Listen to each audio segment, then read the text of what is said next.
ನಾನು ಹೇಳೋದು ಸಾಕಷ್ಟು ಜನಕ್ಕೆ ಮನಮಸ್ತಿಷ್ಕದಲ್ಲಿ ಹೋಗಲ್ಲ ಒಳಗಡೆ. ಯಾಕೆಂದ್ರೆ ಬರೀ ಕೇಳಿಸ್ಕೊತಾರೆ, ಈ ಕಿವಿಲ್ ಕೇಳಿ ಕಿವಿಲ್ ಬಿಟ್ಬಿಡ್ತಾರೆ. ಆಲಿಸಿದ್ರೆ ಮಾತ್ರ ಮನಮಸ್ತಿಷ್ಕದಲ್ಲಿರುತ್ತೆ.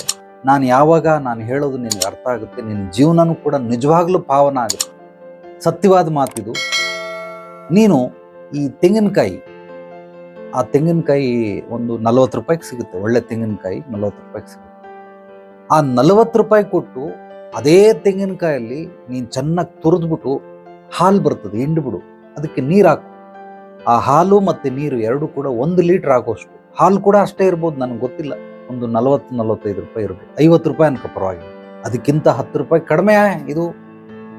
ಈ ತೆಂಗಿನ ಹಾಲಲ್ಲಿ ನೀನು ಟೀ ಮಾಡ್ಕೊಂಡು ಕುಡಿ, ಕಾಫಿ ಮಾಡ್ಕೊಂಡು ಕುಡಿ, ನಿಜವಾಗ್ಲೂ ಚೆನ್ನಾಗಿರುತ್ತೆ. ನಾನು ತಮಾಷೆ ಹೇಳ್ತಾ ಇಲ್ಲ, ಸೀರಿಯಸ್ ಆಗಿ ಹೇಳ್ತಾ ಇದ್ದೀನಿ. ನಾನು ಕುಡಿದಿದ್ದೀನಿ ಈ ರೀತಿ. ಇದರಲ್ಲಿ ಮಾಡ್ಕೊಂಡು ಕುಡಿ, ಆ ಹಾಲಲ್ಲಿ ಕುಡಿಬೇಡ.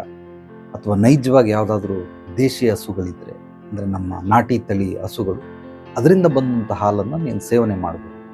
ಆದರೆ ಪ್ಯಾಕೆಟ್ ಹಾಲುಗಳಲ್ಲಿ ಸೇವನೆ ಮಾಡ್ತಿಲ್ಲ. ನೀನಿರೋ ಪರಿಸ್ಥಿತಿಯಲ್ಲಿ, ನಿನ್ನ ದೇಹ ಸ್ಥಿತಿಯಲ್ಲಿ ನಿನಗೆ ಪಾಕೆಟ್ ಹಾಲು ಉಪಯೋಗ ಇಲ್ಲ. ಆದ್ದರಿಂದ ತೆಂಗಿನ ಹಾಲಲ್ಲಿ ನೀನು ಕಾಫಿ ಟೀ ಮಾಡ್ಕೊಂಡು ಕುಡಿ.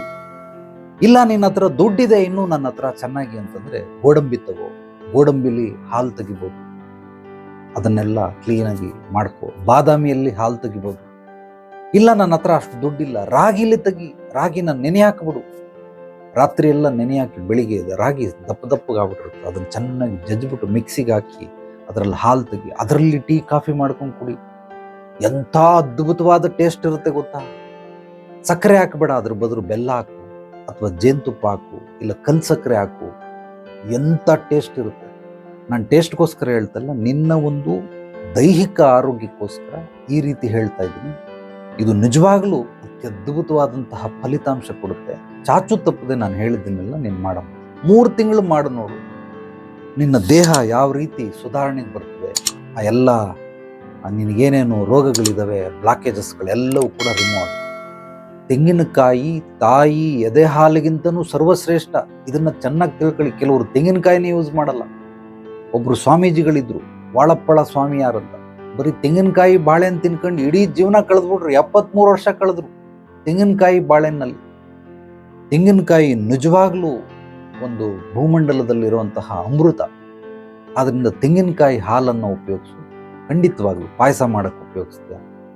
ಆ ಹಾಲು ಖೀರ್ ಮಾಡ್ತಾರಲ್ಲ, ಆ ಥರ ಪನ್ನೀರ್ ಬೇಕಾದ್ರೂ ಮಾಡ್ಬೋದು. ಆದರೆ ಪನ್ನೀರು ಕೂಡ ಮಾಡು, ಎಕ್ಸ್ಪೆರಿಮೆಂಟ್ ಮಾಡು ಹೊಸದಾಗಿ. ಅದನ್ನೆಲ್ಲ ಬಿಟ್ಬಿಡಮ್ಮ.